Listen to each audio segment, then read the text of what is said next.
Richard Corcoran joins us. He's the Florida House Speaker designate. And of course, the senator was in your role.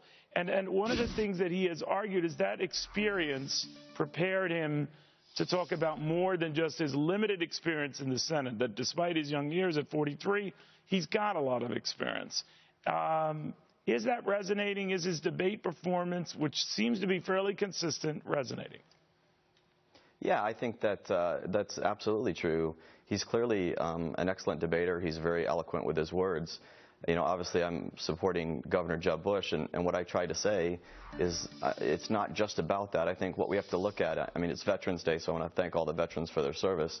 But if I could make an analogy, Neil, is if every one of us were back in 1968 and we had to get called up to go to Vietnam and we had a choice between two units, you could take the unit with the guy who graduated #1 in his class from West Point, who is charismatic, talented, and all those great things, or you could be with this guy who's on his 4th tour of duty, he's a sergeant, and you could be in that unit. Every single American would choose that unit. And I think that what we have to do is, rhetoric is one thing, talking is one thing, but you have to believe that these people actually do it. And that's why we're in the mess we are as Republicans.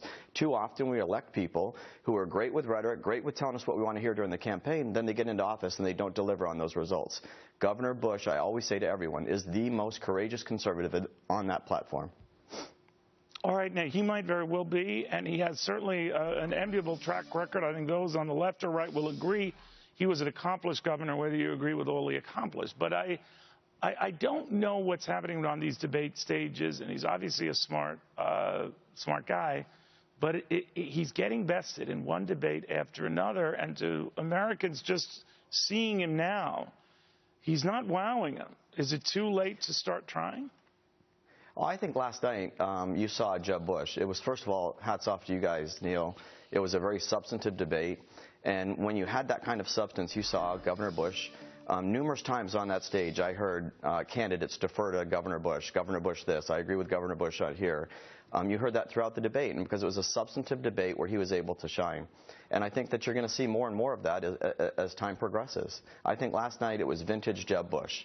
And the more you get into deep policy and you figure out what are these folks' records. And again, to the point of your initial question, Neil, on rhetoric, everyone last night at some point or time talked about how we're against Obamacare, got to repeal Obamacare, got to do this. Well, when Obamacare, the biggest part of Obamacare was the expansion package that was fought out in all 50 states.